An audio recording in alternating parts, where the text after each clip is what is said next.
Hello, and welcome to The Well-Read Witch. My name is Tipa, and I've been using tarot to help assess my well-being and approach to decisions and choices in my life for some time now. This channel will hopefully either encourage you to bring similar processes into your life, or help you through decisions and encounters in your day-to-day life. To begin with, I start every daily read by asking myself, what percentage yourself do you feel today?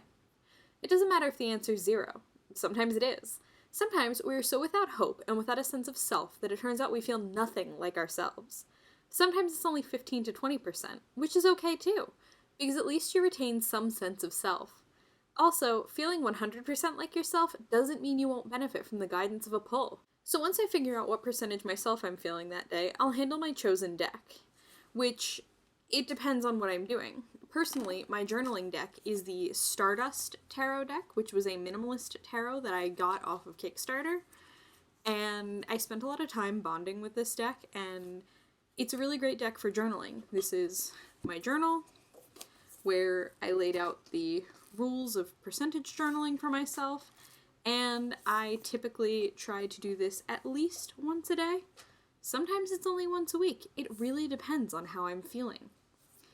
All of that gets kept in this handy dandy little wooden box I have, and it's all in one place where I can do it whenever I need to. Occasionally, when I read for other people, I'll handle the Dragon Age deck, which is extremely special to me, and it is a rare treat to be read by me with this deck, because this is an extremely personal deck for me.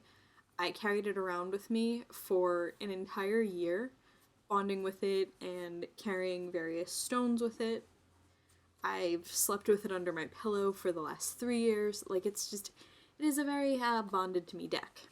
For the purpose of this exercise, we're going to be using the Shadowscapes Tarot, which is a gorgeous tarot deck, and I typically use this deck when reading for others because it responds very clearly to direct questions, whether or not the cards are handled by the person who's asking the question. So now as you handle your deck, you're going to ask yourself, what can I do to increase or maintain my sense of self today? You're going to put this card face down. Now, is there something plaguing you that you'd like guidance on? You'd pull this as well and set it off to the side. So flip your first pull. Look at the card. Is it upright? Is it reversed? Let's do a reading with the card I've pulled as our example. For this pull, I've pulled the 8 of Swords reversed, which my white balance is terrible, so I will hold that up so you can see that is the 8 of Swords, and it is upside down, which means it's reversed. The Sword suit typically deals with your intellect as well as oppression and your ability to overcome mental or emotional challenges. The reversed 8 of Swords indicates that there is a lot of emotional garbage that needs taking out. You may doubt yourself or speak poorly of yourself during this time. In order to make sense of the garbage from the good, you may first examine how you perceive yourself. Throw away and cast out negative self-identifications. Instead of saying, I would be better if I could, just tell yourself, it will be better when I, and make the goal achievable. There is no reason to could yourself into negative thinking. On the plus side, if you've already started to look into yourself and see where you can treat yourself more fairly and with a greater sense of pride rather than scorn, you could see this card as an indication that you are on the right path, moving towards a goal you set for yourself, and that you continue to get better as you stay on this path. Most importantly, take accountability for your role in this change. You won't get anywhere by making yourself the problem. Make yourself the solution and see if that improves your countenance and handling of situations. That is to say, there is no cut and dry answer. There is not a single card in this deck that if you flip it over will tell you, I should quit my job today, or I should go on that date, or wow, I shouldn't have passed up that promotion. Because, in all honesty, nothing can tell you that. These are merely meant to be a guide to your intuition. They are supposed to supplement the thoughts and feelings you're already having.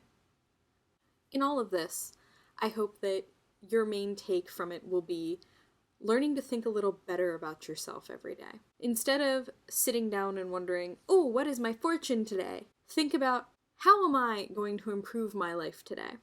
Not even improve yourself, because self-improvement is an entire different ballgame with an entirely different playbook, and honestly, I don't think it's my place to open that book for you or pursue that for you. Should you choose self-improvement as a method of affirmation, that's on you. Percentage journaling can also be used to quantitatively measure your contributions to your family system, whether it's you and a spouse, you, your spouse and children, or any other organization. It could just be you and your cats or dogs or whatever companions you have. You may want to sit there and say, oh, today we only really feel 45% of a family. And I think in order to bring us closer together as a family, we should tend to this particular neglected chore together. Or you may find that you flip something that sparks the thought that you haven't had a meal together that wasn't just a slapdash between jobs, practices, and whatever. So you decide, oh, I should make a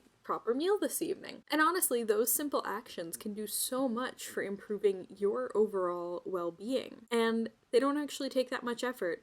But for a lot of people, especially people who struggle with their mental health, it's not so cut and dry to just do those things. Having an external source of encouragement or a little nudge in the direction of, yeah, I could do that, really helps at the end of the day. Because you may find yourself sitting there thinking, I can't contribute meaningfully to this family system at all. When in reality, a simple contribution like hanging up a towel because you saw it on the floor or picking up the recycling off the coffee table could change someone else's entire day and increase their percentage. Regardless of how you choose to take the things I've taught you today, I really hope that you can take these beliefs into the new year and help improve your sense of yourself. Self-affirmation is one of the greatest feelings in the world, and the feeling that you are secure in yourself is unmatched by many. I look forward to journaling percentages with you this coming year. I look forward to hearing about your percentages and telling you about mine. No matter how you choose to utilize the things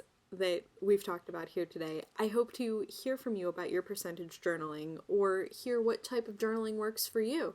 And I hope that things that I've said may leave a lasting impression on you. And if they did, please let me know. I'm fairly new to speaking to an audience that actually wants to hear what I have to say.